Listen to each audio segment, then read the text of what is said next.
3 segundos foram suficientes para que Marina Carvalho decidisse que Ricardo Costa não pertencia à sala VIP da primeira classe. Seu terno sob medida e sua postura serena não significavam nada para ela. O que ela via era apenas sua cor de pele. Segurança, murmurou com os olhos já se estreitando com desconfiança habitual. O que Marina não percebeu foi o império que Ricardo havia construído do zero, acumulando bilhões à sua disposição. Enquanto a equipe de segurança o escoltava para fora, a maioria dos passageiros desviava o olhar, exceto pelo jovem Tiago Lima, que imediatamente reconheceu o ícone da tecnologia. Ricardo manteve uma expressão neutra enquanto fazia uma ligação. Protocolo, Falcão, ative o modo de observação total. Com aquelas palavras, o destino da Aerobrasil estava selado.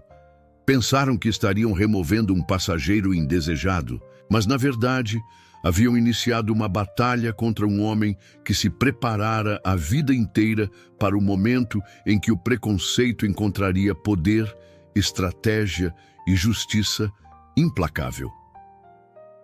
Antes de prosseguir, o apresentador comentou sobre o local de onde o público estava assistindo e lembrou para se inscrever, pois o episódio especial do dia seguinte era imperdível. Do lado de fora, um elegante Bentley preto chegou praticamente sem fazer barulho ao terminal de embarque do Aeroporto Internacional de São Paulo.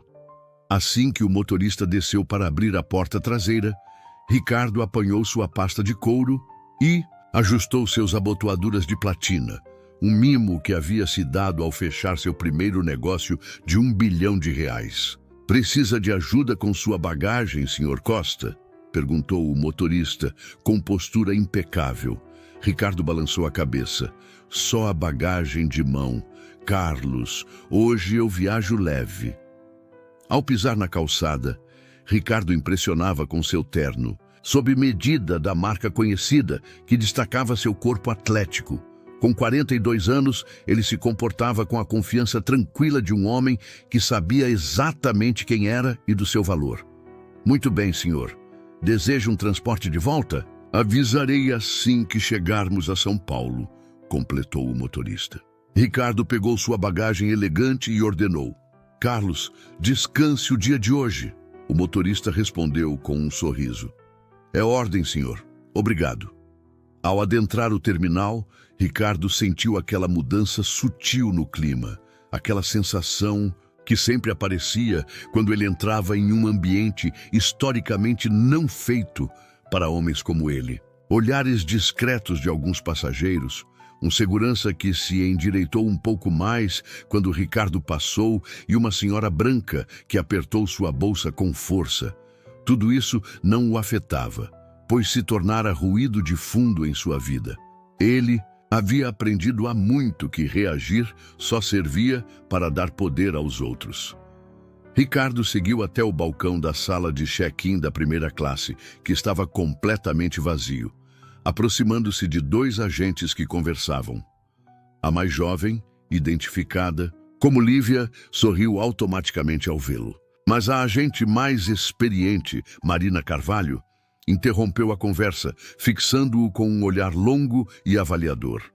Bom dia, disse Ricardo, deslizando seu documento de identidade e seu cartão de passageiro frequente de platina pelo balcão.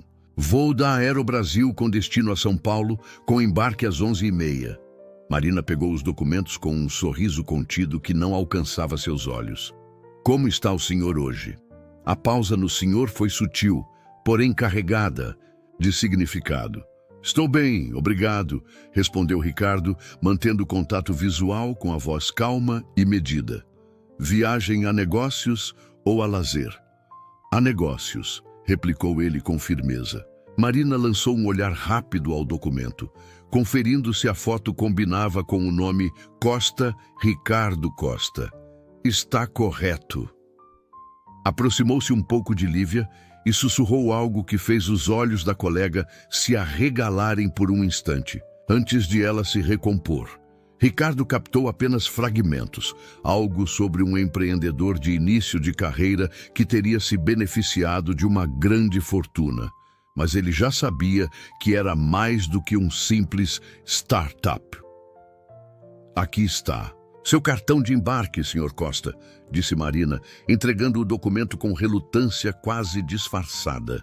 Passageiros de primeira classe devem seguir para o canal de segurança Premium. O embarque inicia às 10h45. Obrigado, respondeu Ricardo, enquanto recolhia seus papéis, notando o olhar de Marina o seguindo enquanto se afastava.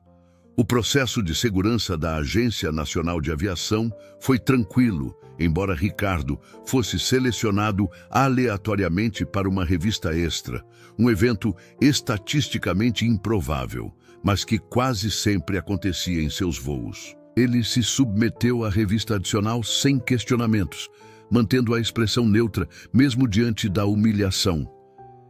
20 minutos depois, Ricardo se aproximou da entrada do lounge da primeira classe da Aerobrasil. Um novo agente, um jovem branco, com cabelos loiros, sorriu ao vê-lo chegando. Bom dia, senhor. Posso ver seu cartão de embarque e identidade? Ricardo já estava alcançando seus documentos quando Marina, de repente, apareceu atrás do balcão, ligeiramente ofegante, como se tivesse corrido para impedi-lo. Deixe comigo, Renato, ordenou. Ela, dispensando o agente que, confuso, afastou-se. Ricardo apresentou novamente seu cartão de embarque e identidade. Marina examinou-os com uma atenção exagerada, virando o cartão como se procurasse um defeito, alguma razão para negar-lhe a entrada. Houve algum problema? Perguntou Ricardo baixinho. Estou apenas cumprindo meu dever, senhor, respondeu com ênfase no senhor, o que soou quase como uma ofensa. Esse bilhete de primeira parece estranho, observou ela.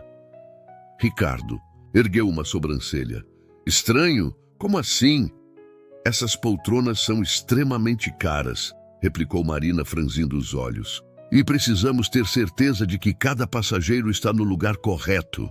Ao redor, alguns viajantes diminuíam o ritmo, sentindo a tensão.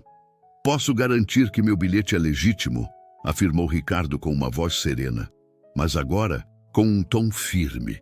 Marina analisou o cartão de embarque no computador, franzindo o senho. Parece que esse bilhete talvez pertença a outra pessoa. Ela ergueu os olhos para ele. O senhor o encontrou pessoalmente ou ele foi adquirido por meio de uma empresa?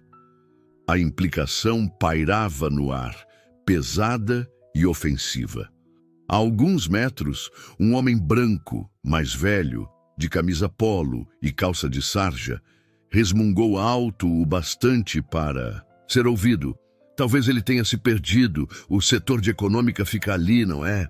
Marina não contestou o comentário nem defendeu o passageiro. Pelo contrário, endireitou-se ainda mais e afirmou: vou precisar de uma verificação adicional. Ricardo então abriu sua carteira com calma e retirou seu exclusivo cartão American Express Centurion, um cartão tão raro que a maioria só ouvia falar dele em boatos. Isso ajuda a confirmar minha identidade? Perguntou ele com voz perfeitamente equilibrada. Os olhos de Marina se arregalaram por um segundo, mas logo ela se recompôs. Qualquer pessoa pode ter isso. Preciso chamar a segurança. Ela pegou o telefone, virando-se e discando. Ricardo não protestou. Já tinha passado por isso diversas vezes. Brigar só serviria para alimentar a narrativa que o pintava. Como o homem negro furioso. Em vez disso, ele apenas recuou, mantendo uma postura perfeita e a expressão imperturbável. Em poucos minutos, um supervisor de segurança apareceu. Um homem alto, de ombros largos e cabelos grisalhos, que se movia com uma precisão que lembrava treinamento militar. Seu crachá dizia Gabriel Santos. Qual é o problema aqui? Perguntou ele, com uma voz ríspida, porém profissional. Esse passageiro está tentando acessar o lounge de primeira classe com documentos que podem ser falsos, explicou Marina, enfatizando passageiro com um tom de desprezo. Gabriel virou-se para Ricardo, e por um breve momento seus olhos demonstraram reconhecimento, mas logo retomaram a postura profissional. Senhor, Posso ver sua identidade e seu cartão de embarque?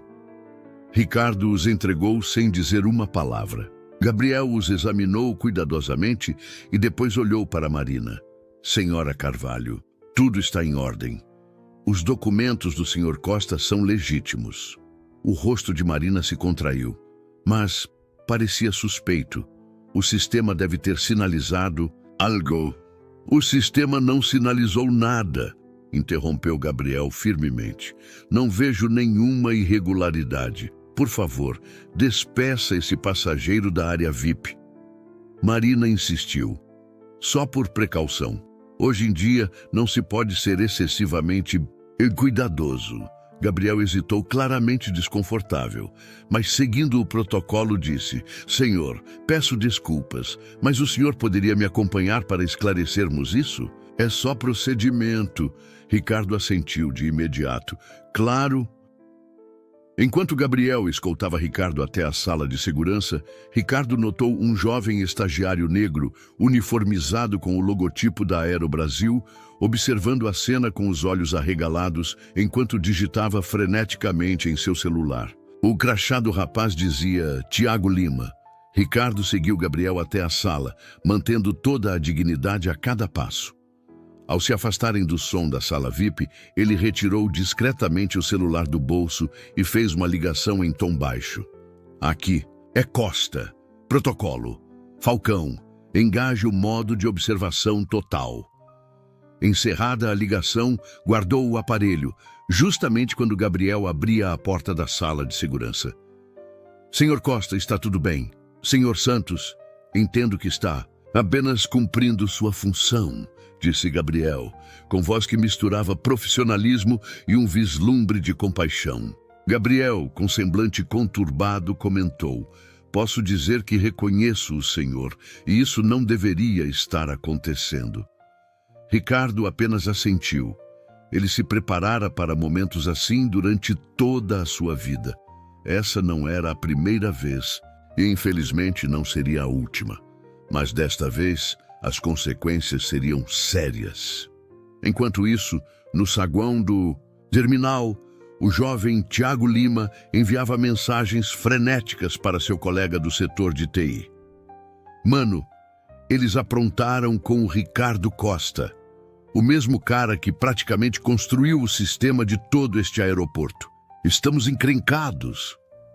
Na sala de descanso do setor de TI, mesmo com o ambiente normalmente tranquilo, o colega Caio Ferreira quase engasgou com o café. Assim que leu a mensagem de Tiago, Caio ligou imediatamente para um amigo. Você tá falando sério? Ricardo Costa, o fundador da Costa Tech? Sério mesmo. Tiago, em tom baixo para não ser visto pelo chefe, explicou.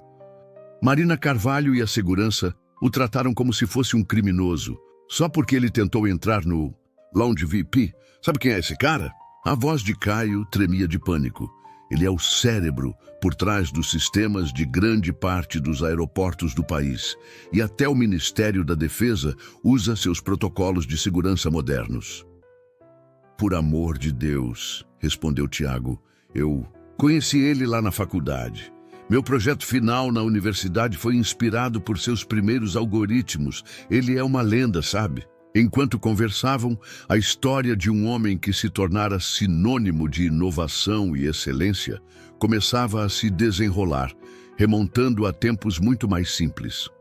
Quando Ricardo tinha apenas 8 anos, ele costumava sentar sozinho nos degraus de um orfanato em Campinas, segurando um caderno surrado, cheio de números e diagramas, além do entendimento da maioria dos adultos. Sua assistente social, Dona Rita, sempre se sentava ao seu lado, com a mão repousando suavemente em seu ombro. Hoje sua tia não vem, Ricardo. Sinto muito, ela dizia num tom suave. Ricardo apenas assentia. Sua tia, sua única parente. Viva desde que seus pais faleceram num acidente de carro há 2 anos. Raramente cumpria suas promessas. Tudo bem, respondia ele, enquanto continuava rabiscando suas equações. Preciso terminar isso de qualquer jeito. Dona Rita espiava seus cálculos e perguntava, no que você está trabalhando. É um sistema, explicava ele com seriedade incomum para sua idade, para prever padrões.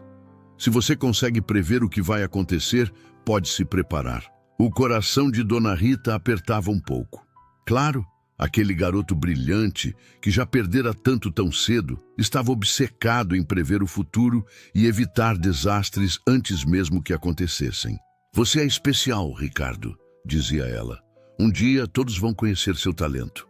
Aos 14 anos, Ricardo já havia passado por 4 casas de acolhimento, sofrendo bullying racial, a inveja por sua inteligência e a luta constante por ser o único garoto negro em escolas e bairros predominantemente brancos.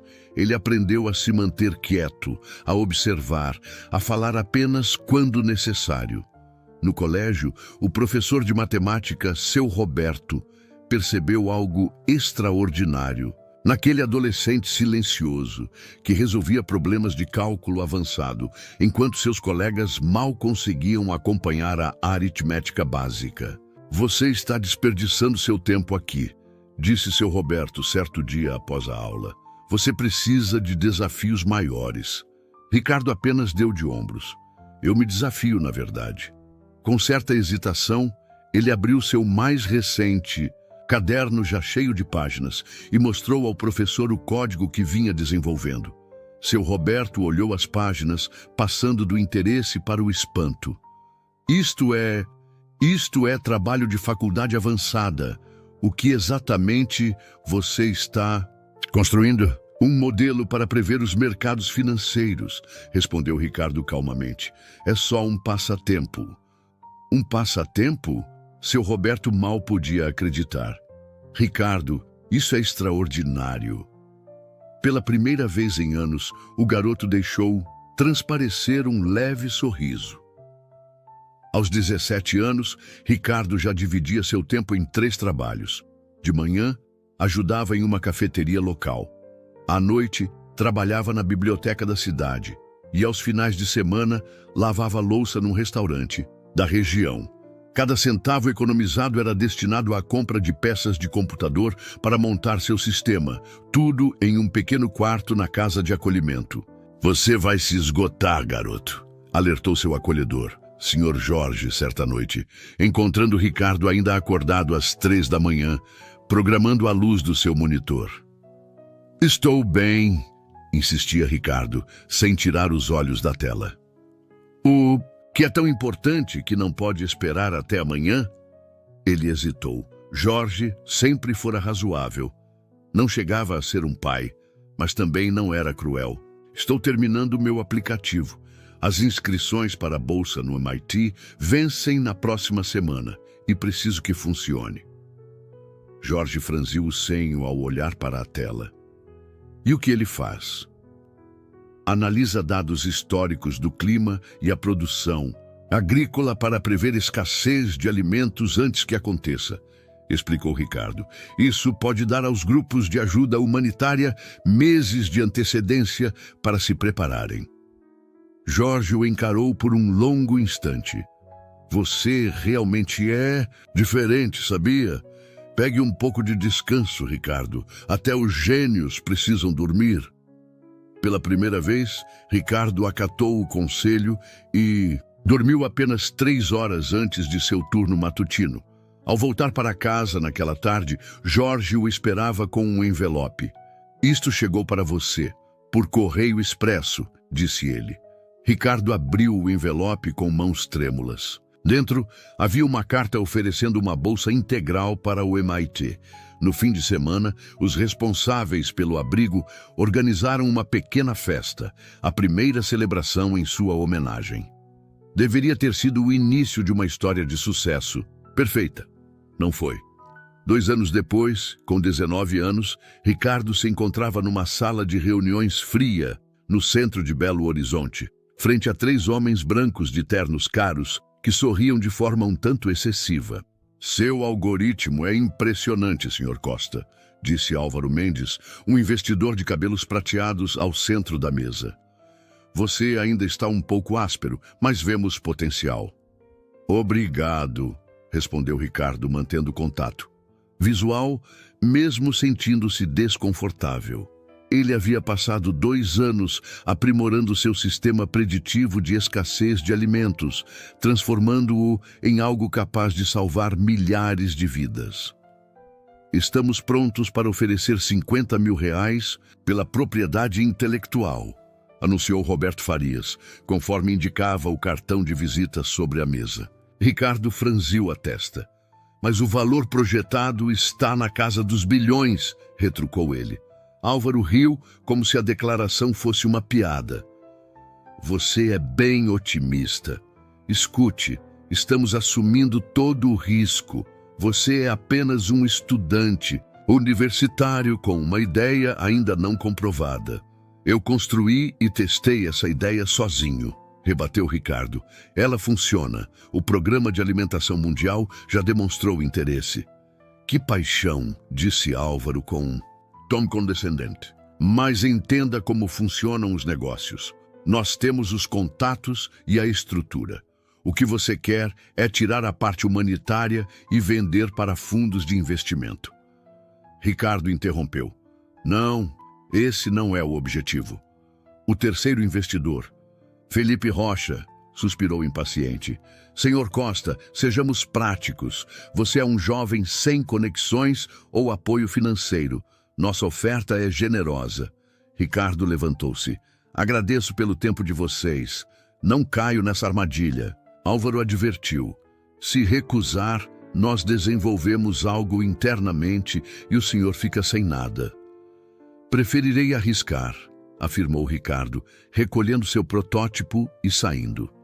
6 meses depois, a empresa de Álvaro lançou uma versão derivada do sistema de Ricardo, reengenharia partes da demonstração. Eles lucraram bilhões, enquanto Ricardo não recebeu nada, nem mesmo o devido crédito. Foi sua primeira traição, mas não a última. Ele aprendeu que no mundo dos negócios o poder era tudo, e naquele momento ele não possuía nada. Enquanto isso, no saguão do terminal, Tiago Lima continuava enviando mensagens frenéticas para seu colega do setor de TI. Cara, eles meteram o pé no Ricardo Costa, o mesmo que praticamente criou os sistemas desse aeroporto. Estamos ferrados. No ambiente normalmente calmo da sala de TI, Caio Ferreira quase cuspiu o café ao ler a mensagem. Imediatamente ele ligou para um amigo. Você está falando sério? Ricardo Costa, o fundador da Costa Tech. Sério mesmo? Tiago, tentando se esconder, sussurrou. Marina Carvalho e a segurança o trataram como se fosse um criminoso, só porque ele queria entrar no lounge VIP. Você tem ideia de quem é esse cara? A voz de Caio tremia de pânico. Ele é o cérebro por trás dos sistemas de vários dos nossos grandes aeroportos, e até o Ministério da Defesa usa seus protocolos modernos de segurança. Meu Deus, respondeu Tiago, eu conheci ele lá na faculdade. Meu projeto final foi baseado nos seus primeiros algoritmos. Ele é uma lenda. Enquanto processavam a gravidade da situação, a conversa lembrava a trajetória de um homem cuja história se tornou sinônimo de inovação e excelência, uma narrativa que começou em tempos muito mais humildes. Quando Ricardo tinha apenas 8 anos, ele costumava se sentar sozinho nos degraus de um abrigo em Campinas, segurando um caderno surrado, cheio de números e diagramas que poucos adultos conseguiam compreender. Dona Rita, sua assistente social, sempre se posicionava ao seu lado, com uma mão gentil em seu ombro. Hoje sua tia não vem, Ricardo. Me desculpe, dizia ela num tom suave. Ricardo apenas assentia. Sua tia, a única parente viva após a morte de seus pais num acidente de carro há 2 anos, raramente cumpria suas promessas. Tudo bem, ele dizia, enquanto continuava rabiscando suas equações. Preciso terminar isso de qualquer jeito. Dona Rita espiava seu trabalho e perguntava, no que você está trabalhando? É um sistema, explicava ele com seriedade precoce, para prever padrões. Se você consegue prever o que vai acontecer, pode se preparar. O coração de Dona Rita apertava um pouco. Claro, aquele garoto brilhante, que já havia perdido tanto tão cedo, estava obcecado em prever o futuro e evitar desastres antes mesmo de acontecerem. Você é especial, Ricardo, ela dizia. Um dia, todos vão conhecer o seu talento.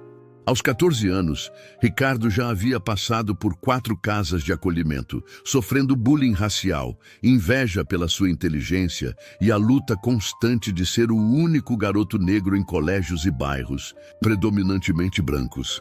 Ele aprendeu a se manter quieto, a observar e a falar somente quando necessário. No ensino médio, o professor de matemática, seu Roberto, notou algo extraordinário no jovem, que resolvia problemas de cálculo avançado, enquanto seus colegas mal acompanhavam a aritmética básica. Você está desperdiçando seu tempo. Aqui, disse ele certa tarde, precisa de maiores desafios.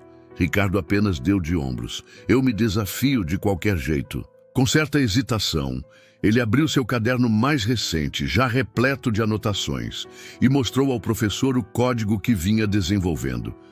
Seu Roberto olhou para as páginas, passando do interesse para o espanto.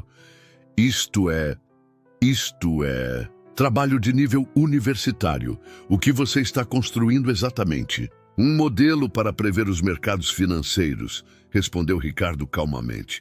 É só um passatempo. Um passatempo? Inquiriu seu Roberto com descrença. Ricardo, isso é extraordinário. Pela primeira vez em anos, o garoto deixou um pequeno sorriso transparecer. Aos 17 anos, Ricardo já dividia seu tempo em 3 trabalhos. De manhã, ajudava em uma cafeteria local. À noite, trabalhava na biblioteca da cidade. E nos finais de semana, lavava louça num restaurante da região. Cada centavo que ganhava era destinado à compra de peças para montar seu computador. Tudo isso em um pequeno quarto na nova casa, de acolhimento. Você vai se destruir, garoto, advertiu o Sr. Jorge certa noite, encontrando Ricardo ainda acordado às 3 da manhã, programando a luz do monitor. Eu estou bem, insistiu Ricardo, sem desviar o olhar da tela.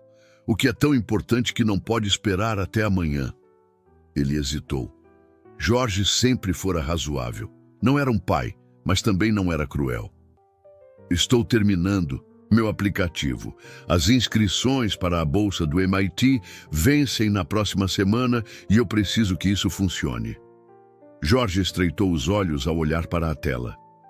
E o que ele faz? Ele analisa dados históricos do clima e da produção agrícola para prever crises alimentares antes que aconteçam, explicou Ricardo. Isso pode dar aos grupos de auxílio meses de antecedência para se prepararem. Jorge ficou em silêncio por um momento. Você é realmente diferente, sabia? Vá dormir, Ricardo. Até os gênios precisam descansar. Pela primeira vez, Ricardo seguiu o conselho e dormiu apenas 3 horas antes do turno matutino. Quando voltou para casa naquela tarde, Jorge o aguardava com um envelope. Isto chegou para você via correio expresso. Ricardo abriu o envelope com as mãos trêmulas. Dentro havia uma carta oferecendo-lhe uma bolsa integral para o MIT. No fim de semana, os responsáveis pelo abrigo organizaram uma pequena festa. A primeira celebração em sua homenagem. Aquilo deveria ter sido o começo de uma história de sucesso perfeita. Não foi. 2 anos depois, com 19 anos, Ricardo se encontrou numa sala fria de reuniões no centro de Belo Horizonte, frente a 3 homens brancos de ternos caros que sorriam demais. Seu algoritmo é impressionante, Sr. Costa, disse Álvaro Mendes, um investidor de cabelos prateados, sentado no centro da mesa. Você ainda está um pouco áspero, mas vemos muito potencial. Obrigado, respondeu Ricardo, mantendo o contato visual apesar do desconforto. Ele passara 2 anos refinando seu sistema preditivo de crises alimentares, transformando-o em algo capaz de salvar milhares de vidas. Estamos prontos para oferecer R$50 mil pela propriedade intelectual, anunciou Roberto Farias, conforme indicava seu cartão de visita. Ricardo franziu o senho. mas o valor projetado é na casa dos bilhões. Álvaro deu uma risada, como se Ricardo tivesse acabado de contar uma piada. Você é bem otimista. Escute, estamos assumindo todos os riscos. Você é apenas um estudante com uma ideia não comprovada. Eu construí e testei tudo sozinho, rebateu Ricardo. Funciona. O Programa Mundial de Alimentos já demonstrou interesse. Que paixão, disse Álvaro num tom condescendente. Mas entenda como é o mundo dos negócios. Nós temos os contatos e a estrutura. Você quer tirar o lado humanitário e vender para fundos de investimento. Ricardo interrompeu. Não, esse não é o objetivo. O terceiro investidor, Felipe Rocha, suspirou impaciente. Senhor Costa, sejamos realistas. Você é um jovem sem conexões ou apoio financeiro. Nossa oferta é generosa. Ricardo levantou-se. Agradeço o tempo de vocês, mas não vou ceder. Álvaro advertiu. Se recusar, desenvolveremos algo internamente e o senhor não ficará com nada. Prefiro assumir o risco, afirmou Ricardo, recolhendo seu protótipo e saindo. 6 meses depois, a empresa de Álvaro lançou uma versão derivada do sistema de Ricardo, reengenharia partes da sua demonstração. Lucraram bilhões, enquanto Ricardo recebeu nada, nem sequer o devido crédito. Foi sua primeira traição, mas certamente não a última. Ele aprendeu que, no mundo dos negócios, o poder é tudo, e naquele momento ele não tinha nada. Enquanto isso, no saguão do terminal, Tiago Lima continuava enviando mensagens frenéticas para seu colega de TI. Cara, eles fizeram uma grande besteira com o Ricardo Costa. O mesmo cara que praticamente criou os sistemas deste aeroporto. Estamos ferrados. No ambiente normalmente calmo da sala de TI, Caio Ferreira quase cuspiu o café ao ler a mensagem. Imediatamente ele ligou para um amigo. Você tá falando sério? Ricardo Costa, o fundador da Costa Tech. Sério mesmo? Tiago, tentando não ser notado pelo chefe, sussurrou. Marina Carvalho e a segurança o trataram como se fosse um criminoso, só porque ele tentou entrar no lounge VIP.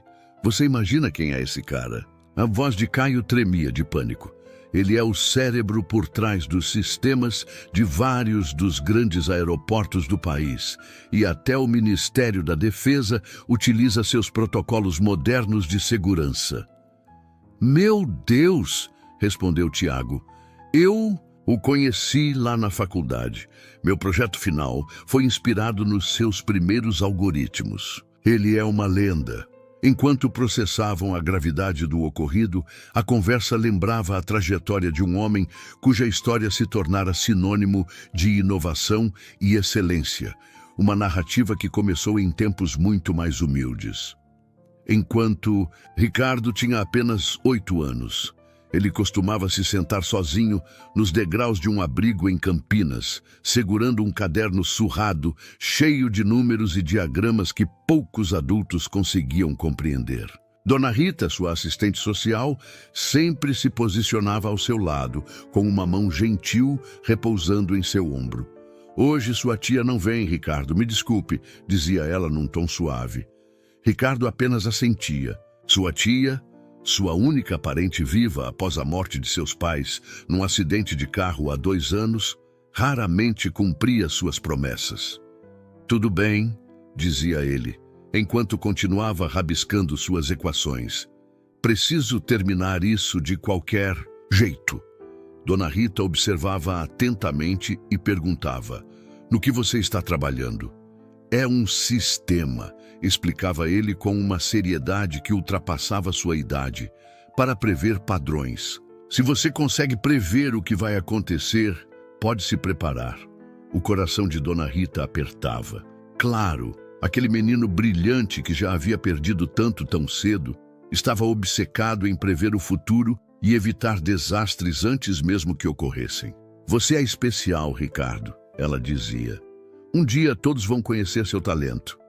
Aos 14 anos, Ricardo já havia passado por 4 casas de acolhimento, sofrendo bullying racial, inveja por sua inteligência e a luta constante de ser o único garoto negro em escolas e bairros predominantemente brancos. Ele aprendeu a se manter em silêncio, a observar e a falar apenas quando fosse estritamente necessário. No ensino médio, o professor de matemática, seu Roberto, notou algo extraordinário no jovem que resolvia problemas de cálculo avançado, enquanto seus colegas mal conseguiam acompanhar as operações básicas.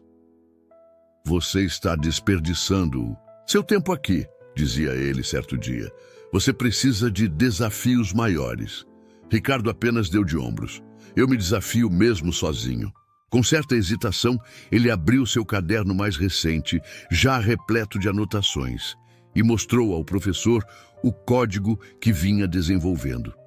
Seu Roberto olhou para as páginas, passando do interesse para o espanto. Isto é trabalho de nível universitário. O que exatamente você está construindo?" "Um modelo para prever o mercado financeiro", respondeu Ricardo calmamente. "É só um passatempo." "Um passatempo?" inquiriu seu Roberto com incredulidade. "Ricardo, isso é extraordinário." Pela primeira vez em anos, o menino deixou transparecer um leve sorriso. Aos 17 anos, Ricardo já dividia seu tempo entre 3 empregos. De manhã, trabalhava em uma cafeteria local. À noite, ajudava na biblioteca municipal. E nos finais de semana, lavava louça em um restaurante da região. Cada centavo que ganhava era investido na compra de peças para montar seu computador. Tudo isso num pequeno quarto na nova casa de acolhimento. "Você vai se esgotar, garoto", alertou o Sr. Jorge certa noite, encontrando Ricardo ainda acordado às 3 da manhã, programando a luz do monitor.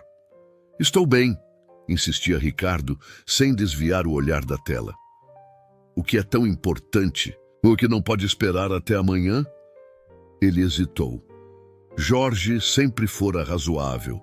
Não era exatamente uma figura paterna, mas também não era cruel. "Estou terminando meu aplicativo. As inscrições para a bolsa do MIT vencem na próxima semana e preciso que funcione." Jorge olhou fixamente para a tela. "E o que ele faz?"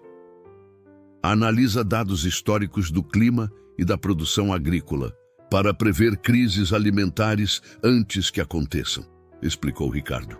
"Isso pode dar aos grupos de ajuda meses de antecedência para se prepararem." Jorge ficou em silêncio por um longo momento. "Você é realmente especial, sabia? Vá descansar, Ricardo. Até os gênios precisam dormir." Pela primeira vez, Ricardo acatou o conselho e dormiu apenas 3 horas antes do turno matutino. Quando voltou para casa naquela tarde, Jorge o esperava com um envelope. "Isto chegou para você por correio expresso." Ricardo abriu o envelope com as mãos trêmulas. Dentro havia uma carta oferecendo-lhe uma bolsa integral para o MIT. No fim de semana, os responsáveis pelo abrigo organizaram uma pequena festa, a primeira celebração em sua homenagem. Isso deveria ter marcado o início de uma história, de sucesso perfeita, mas não foi. 2 anos depois, aos 19 anos, Ricardo se encontrava em uma sala fria de reuniões no centro de Belo Horizonte, frente a 3 homens brancos de ternos caros que sorriam de forma um tanto exagerada. "Seu algoritmo é impressionante, Sr. Costa", disse Álvaro Mendes, um investidor de cabelos prateados, sentado no centro da mesa. "Você ainda está um pouco cru, mas vemos muito potencial." "Obrigado", respondeu Ricardo, mantendo contato visual, mesmo sentindo um certo desconforto. Ele havia passado 2 anos refinando seu sistema preditivo de escassez de alimentos, transformando-o em algo que poderia salvar milhares de vidas. "Estamos prontos para oferecer R$50 mil pela propriedade intelectual", anunciou Roberto Farias, conforme indicado em seu cartão de visita. Ricardo franziu o senho. "Mas o valor projetado é na casa dos bilhões." Álvaro riu como se a afirmação fosse uma piada. Você é bem otimista. Escute, estamos assumindo todos os riscos. Você é apenas um estudante com uma ideia sem comprovação. Eu construí e testei tudo sozinho, retrucou Ricardo. Funciona. O Programa Mundial de Alimentos já demonstrou interesse. Que paixão, comentou Álvaro com tom condescendente. Mas entenda o mundo dos negócios. Nós temos os contatos e a infraestrutura. Você quer tirar a parte humanitária e vender para fundos de investimento. Ricardo interrompeu. Não, esse não é o objetivo. O terceiro investidor, Felipe Rocha, suspirou impaciente. Senhor Costa, sejamos realistas. Você é um jovem sem conexões e sem apoio financeiro. Nossa oferta é generosa. Ricardo levantou-se. Agradeço pelo tempo de vocês, mas não vou ceder. Álvaro advertiu. Se recusar, nós criamos nossa própria solução internamente e o senhor fica sem nada. Prefiro arriscar, afirmou Ricardo, recolhendo seu protótipo e saindo. 6 meses depois, a empresa de Álvaro lançou uma versão derivada do sistema de Ricardo, reengenharia partes da demonstração. Lucraram bilhões, enquanto Ricardo não recebeu absolutamente nada, nem sequer o devido crédito. Essa traição foi a primeira, mas certamente não a última. Ele aprendeu que no mundo dos negócios o poder é tudo, e naquele momento ele não tinha nada. Enquanto isso, no saguão do terminal, Tiago Lima enviava mensagens frenéticas para seu colega de TI. Cara, eles fizeram uma baita besteira com o Ricardo Costa, o mesmo que praticamente criou os sistemas deste aeroporto. Estamos ferrados. No ambiente normalmente calmo da sala de TI, Caio Ferreira quase engasgou com o café ao ler a mensagem. Imediatamente ele ligou para um amigo. Você está falando sério? Ricardo Costa, o fundador da Costa Tech. Sério? Mesmo? Tiago, tentando não ser visto pelo chefe, sussurrou. Marina Carvalho e a segurança o trataram como se ele fosse um criminoso, só porque tentou entrar no lounge VIP. Você sabe quem é esse cara? A voz de Caio tremia de pânico. Ele é o cérebro por trás dos sistemas de muitos grandes aeroportos do país e até o Ministério da Defesa utiliza seus protocolos modernos de segurança. Meu Deus, respondeu Tiago. Eu o conheci na faculdade. Meu projeto final foi inspirado nos seus primeiros algoritmos. Ele é uma lenda. Enquanto conversavam, a história de um homem que se tornara sinônimo de inovação e excelência começava a se desenrolar, remontando a tempos muito mais humildes. Quando Ricardo tinha apenas 8 anos, ele costumava sentar sozinho nos degraus de um abrigo em Campinas, segurando um caderno surrado cheio de números e diagramas que poucos adultos conseguiam compreender. Dona Rita, sua assistente social, sempre se posicionava ao seu lado, com uma mão gentil repousando em seu ombro. Hoje sua tia não vem, Ricardo. Me desculpe, dizia ela num tom suave. Ricardo apenas assentia. Sua tia, a única parente, viva após a morte de seus pais num acidente de carro há 2 anos, raramente cumpria suas promessas. Tudo bem, dizia ele, enquanto continuava rabiscando suas equações. Preciso terminar isso de qualquer jeito. Dona Rita observava atentamente e perguntava, no que você está trabalhando? É um sistema, explicava ele com seriedade precoce, para prever padrões. Se você consegue prever o que vai acontecer, pode se preparar. O coração de Dona Rita apertava. Claro, aquele menino brilhante, que já havia perdido tanto tão cedo, estava obcecado em prever o futuro e evitar desastres antes mesmo que ocorressem. Você é especial, Ricardo, ela dizia. Um dia, todos vão conhecer seu talento. Aos 14 anos, Ricardo já havia passado por 4 casas de acolhimento, sofrendo bullying racial, inveja por sua inteligência e a luta constante de ser o único garoto negro em escolas e bairros predominantemente brancos. Ele aprendeu a se manter em silêncio, a observar e a falar apenas quando necessário. No ensino médio, o professor de matemática, seu Roberto, notou algo extraordinário no jovem que resolvia cálculos avançados enquanto seus colegas mal acompanhavam as operações básicas. "Você está desperdiçando seu tempo aqui", disse ele certa tarde. "Você precisa de desafios maiores." Ricardo apenas deu de ombros. "Eu me desafio sozinho, sem ajuda." Com certa hesitação, ele abriu seu caderno mais recente, já repleto de anotações, e mostrou ao professor o código que vinha desenvolvendo. Seu Roberto olhou para as páginas, passando do interesse para o espanto. Isto é trabalho de nível universitário. O que exatamente você está construindo?" "Um modelo para prever o mercado financeiro", respondeu Ricardo calmamente. "É só um passatempo."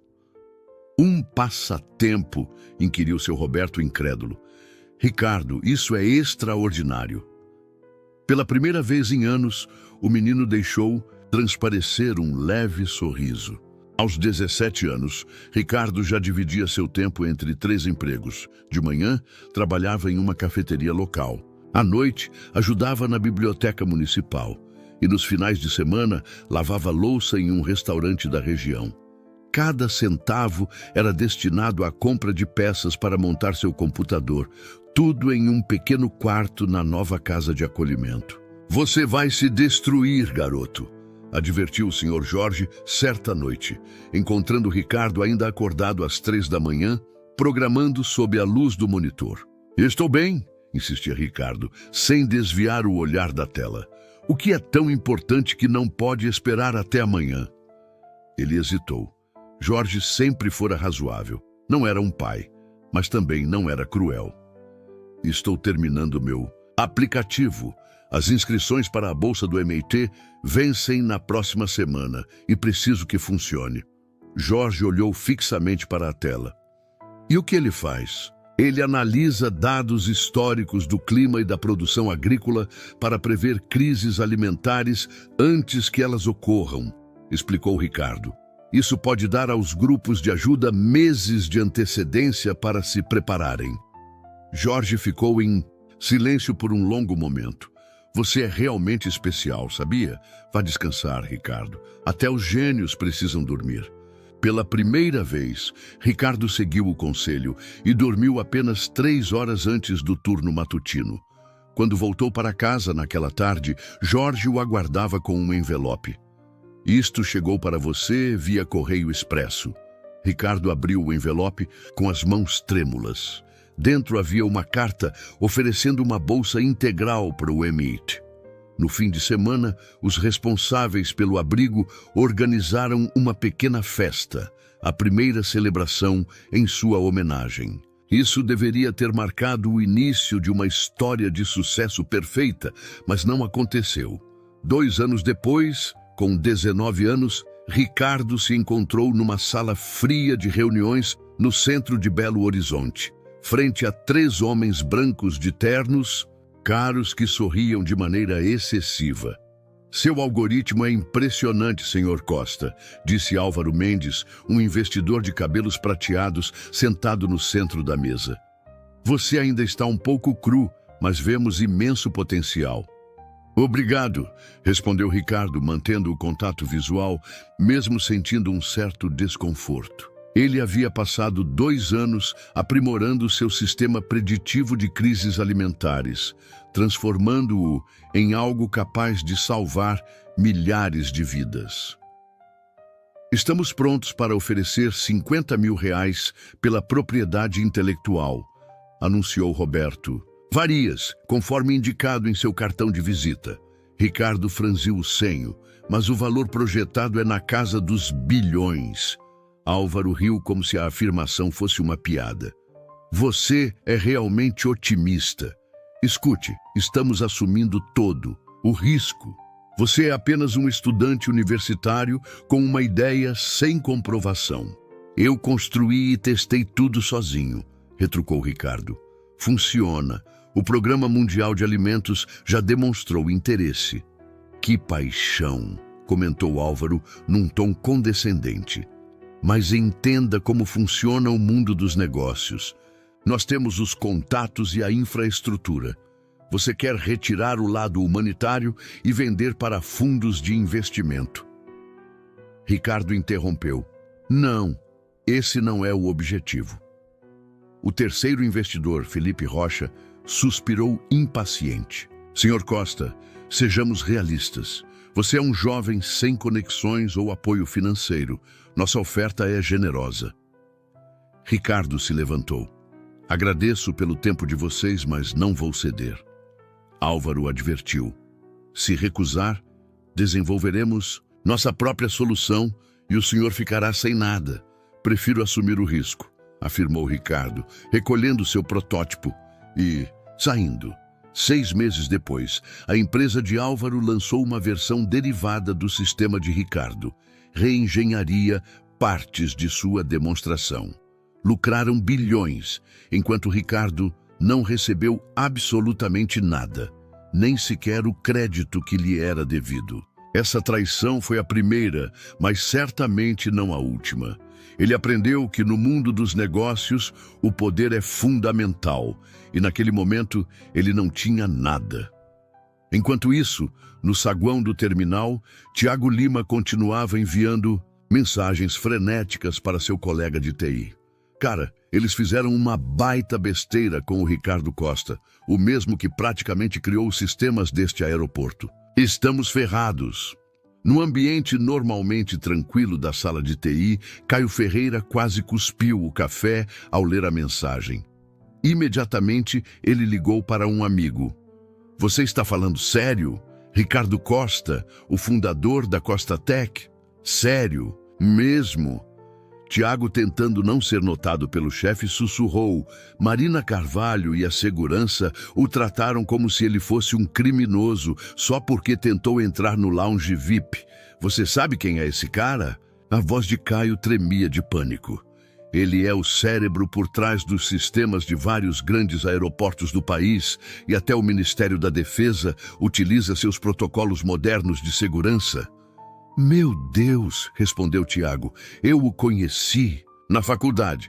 Meu projeto final foi inspirado nos seus primeiros algoritmos. Ele é uma lenda. Enquanto isso, a narrativa da vida de um homem que se tornara sinônimo de inovação e excelência começava a emergir, lembrando tempos muito mais humildes. Enquanto Ricardo tinha apenas 8 anos, ele costumava se sentar sozinho nos degraus de um abrigo em Campinas, segurando um caderno surrado cheio de números e diagramas que poucos adultos conseguiam compreender. Dona Rita, sua assistente social, sempre se posicionava ao seu lado, com a mão suavemente pousada em seu ombro. Hoje, sua tia não vem, Ricardo. Me desculpe, dizia ela num tom suave. Ricardo apenas assentia. Sua tia, sua única parente viva, depois que seus pais morreram num acidente de carro há 2 anos, raramente cumpria suas promessas. Tudo bem, dizia ele, continuando a rabiscar suas equações. Preciso terminar isso de qualquer jeito. Dona Rita observava atentamente e perguntava, no que você está trabalhando? É um sistema, explicava ele com uma seriedade que ultrapassava sua idade. Para prever padrões. Se você pode prever o que vai acontecer, pode se preparar. O coração de Dona Rita apertava. Claro, aquele menino brilhante, que já tinha perdido tanto tão cedo, estava obcecado em prever o futuro e evitar desastres antes mesmo que acontecessem. Você é especial, Ricardo, dizia ela. Um dia todos vão conhecer o seu talento. Aos 14 anos, Ricardo já havia passado por 4 casas de acolhimento, sofrendo bullying racial, inveja por sua inteligência e a luta constante de ser o único garoto negro em escolas e bairros predominantemente brancos. Ele aprendeu a se manter em silêncio, a observar e a falar somente quando necessário. No ensino médio, o professor de matemática, seu Roberto, notou algo extraordinário naquele jovem que resolvia problemas de cálculo avançado enquanto seus colegas mal acompanhavam as operações básicas. Você está desperdiçando seu tempo aqui, disse ele certa tarde. Você precisa de desafios maiores. Ricardo apenas deu de ombros. Eu me desafio, mesmo sozinho. Com certa hesitação, ele abriu seu caderno mais recente, já repleto de anotações, e mostrou ao professor o código que vinha desenvolvendo. Seu Roberto olhou para as páginas, passando do interesse para o espanto.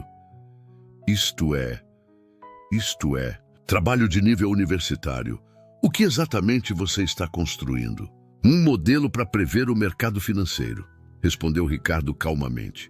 É só um passatempo. Um passatempo? Inquiriu seu Roberto incrédulo. Ricardo, isso é extraordinário. Pela primeira vez em anos, o menino deixou transparecer um leve sorriso. Aos 17 anos, Ricardo dividia seu tempo entre 3 empregos. De manhã, trabalhava numa cafeteria local. À noite, ajudava na biblioteca municipal. E nos finais de semana, lavava louça num restaurante da região. Cada centavo era investido na compra de peças para montar seu computador em um pequeno quarto na nova casa de acolhimento. Você vai se esgotar, garoto, advertiu o Sr. Jorge certa noite, encontrando Ricardo ainda acordado às 3 da manhã, programando à luz do monitor. Estou bem, insistiu Ricardo, sem desviar o olhar da tela. O que é tão importante que não pode esperar até amanhã? Ele hesitou. Jorge sempre fora razoável. Não era exatamente uma figura paterna, mas também não era cruel. Estou terminando meu aplicativo. As inscrições para a bolsa do MIT vencem na próxima semana e preciso que funcione. Jorge olhou fixamente para a tela. E o que ele faz? Ele analisa os dados históricos do clima e da produção agrícola para prever crises alimentares antes que elas ocorram, explicou Ricardo. Isso pode dar aos grupos de auxílio meses de antecedência para se prepararem. Jorge permaneceu em silêncio por um longo momento. Você é realmente especial, sabia? Vá descansar, Ricardo. Até os gênios precisam dormir. Pela primeira vez, Ricardo seguiu o conselho e dormiu apenas 3 horas antes do turno matutino. Quando voltou para casa naquela tarde, Jorge o aguardava com um envelope. Isto chegou para você por correio expresso. Ricardo abriu o envelope com mãos trêmulas. Dentro havia uma carta oferecendo-lhe uma bolsa integral para o MIT. No fim de semana, os responsáveis pelo abrigo organizaram uma pequena festa, a primeira celebração em sua homenagem. Isso deveria ter sido o começo de uma história, de sucesso perfeita, mas não foi. 2 anos depois, com 19 anos, Ricardo se viu numa sala fria de reuniões no centro de Belo Horizonte, frente a 3 homens brancos de ternos caros que sorriam de forma exagerada. Seu algoritmo é impressionante, Sr. Costa, disse Álvaro Mendes, um investidor de cabelos prateados, sentado ao centro da mesa. Você ainda está um pouco bruto, mas vemos imenso potencial.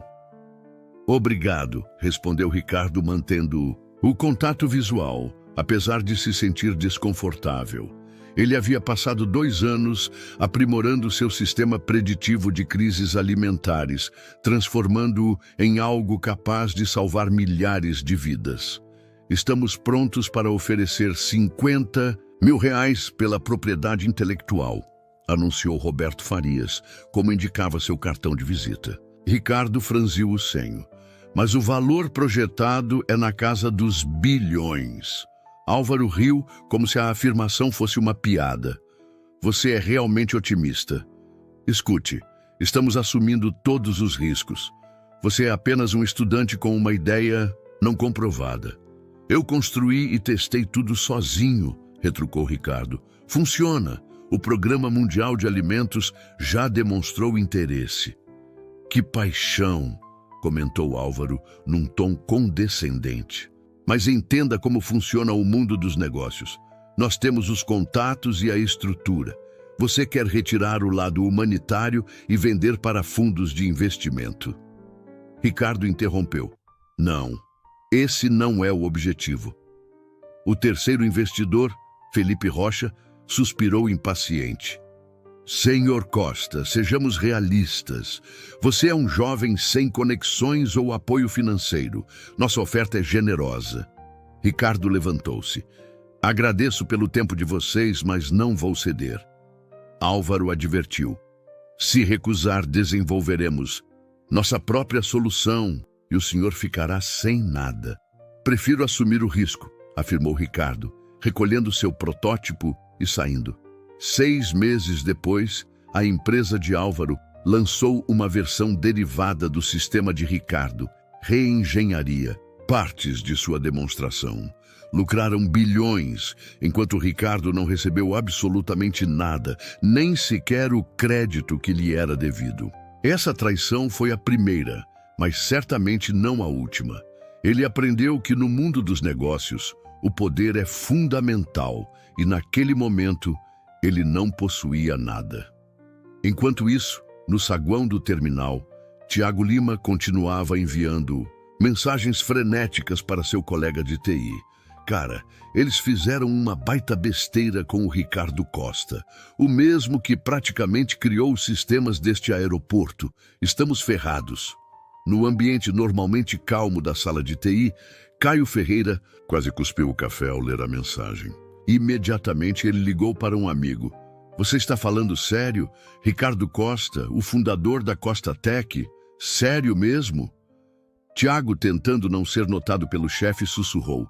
Marina Carvalho e a segurança o trataram como se ele fosse um criminoso só porque tentou entrar no lounge VIP. Você sabe quem é esse cara? A voz de Caio tremia de pânico. Ele é o cérebro por trás dos sistemas de muitos dos grandes aeroportos do país e até o Ministério da Defesa usa seus protocolos modernos de segurança. Meu Deus, respondeu Tiago. Eu o conheci na faculdade.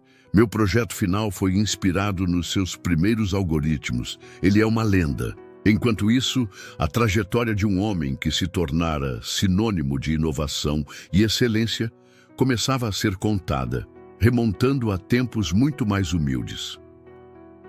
Enquanto Ricardo tinha apenas 8 anos, ele costumava se sentar sozinho nos degraus de um abrigo em Campinas, segurando um caderno surrado, repleto de números e diagramas que poucos adultos conseguiam compreender. Dona Rita, sua assistente social, sempre ficava ao seu lado, com a mão suavemente repousada em seu ombro. Hoje, sua tia não vem, Ricardo. Me desculpe, dizia ela num tom suave. Ricardo apenas assentia. Sua tia, a única parente viva após a morte de seus pais num acidente de carro há 2 anos, raramente cumpria suas promessas. Tudo bem, dizia ele, enquanto continuava rabiscando suas equações. Preciso terminar isso de qualquer jeito. Dona Rita observava atentamente e perguntava, no que você está trabalhando? É um sistema, explicava ele com seriedade além da idade. Para prever padrões, se você consegue prever o que vai acontecer, pode se preparar. O coração de Dona Rita apertava. Claro, aquele menino brilhante que já havia perdido tanto tão cedo, estava obcecado em prever o futuro e evitar desastres antes mesmo que ocorressem. Você é especial, Ricardo, dizia ela. Um dia, todos vão conhecer o seu talento. Aos 14 anos, Ricardo já havia passado por 4 casas de acolhimento, sofrendo bullying racial, inveja por sua inteligência e a luta constante de ser o único garoto negro em escolas e bairros predominantemente brancos. Ele aprendeu a se manter em silêncio, a observar e a falar apenas quando necessário. No ensino médio, o professor de matemática, seu Roberto, notou algo extraordinário no jovem que resolvia cálculos avançados enquanto seus colegas mal acompanhavam as operações básicas. Você está desperdiçando seu tempo aqui, disse ele certa tarde. Você precisa de desafios maiores. Ricardo apenas deu de ombros. Eu me desafio, mesmo sozinho. Com certa hesitação, ele abriu seu caderno mais recente, já repleto de anotações, e mostrou ao professor o código que vinha desenvolvendo. Seu Roberto olhou para as páginas, passando do interesse para o espanto. Isto é, trabalho de nível universitário. O que exatamente você está construindo? Um modelo para prever o mercado financeiro, respondeu Ricardo calmamente. É só um passatempo. Um passatempo? Inquiriu seu Roberto incrédulo. Ricardo, isso é extraordinário. Pela primeira vez em anos, o menino deixou transparecer um leve sorriso. Aos 17 anos, Ricardo já dividia seu tempo entre 3 trabalhos. De manhã, trabalhava numa cafeteria do bairro, à noite, ajudava na biblioteca municipal e nos finais de semana, lavava louça num restaurante local. Cada centavo era investido para comprar peças para montar seu computador. Tudo em um pequeno quarto na nova casa de acolhimento. Você vai se esgotar, garoto, advertiu o Sr. Jorge certa noite, encontrando Ricardo ainda acordado às 3 da manhã, programando à luz do monitor. Estou bem, insistia Ricardo, sem desviar o olhar da tela. O que é tão importante que não pode esperar até amanhã? Ele hesitou. Jorge sempre fora razoável. Não era exatamente uma figura paterna, mas também não era cruel. Estou terminando meu aplicativo. As inscrições para a bolsa do MIT vencem na próxima semana e preciso que funcione. Jorge olhou fixamente para a tela. E o que ele faz? Ele analisa os dados históricos do clima e da produção agrícola para prever crises alimentares antes que elas ocorram, explicou Ricardo. Isso pode dar aos grupos de auxílio meses de antecedência para se prepararem. Jorge permaneceu em silêncio por um longo momento. Você é realmente especial, sabia? Vá descansar, Ricardo. Até os gênios precisam dormir. Pela primeira vez, Ricardo seguiu o conselho e dormiu apenas 3 horas antes do turno matutino. Quando voltou para casa naquela tarde, Jorge o aguardava com um envelope. Isto chegou para você por correio expresso. Ricardo abriu o envelope com as mãos trêmulas. Dentro, havia uma carta oferecendo uma bolsa integral para o MIT. No fim de semana, os responsáveis pelo abrigo organizaram uma pequena festa. A primeira celebração em sua homenagem. Isso deveria ter sido o começo de uma história de sucesso. Perfeita, mas não foi. 3 meses depois de tantos desafios, a trajetória de Ricardo Costa continuava a inspirar. Enquanto ele seguia seu caminho, a história mostrava que a superação vinha de dentro e que o verdadeiro poder não estava na destruição, mas na transformação. Uma lição que ele levaria por toda a vida.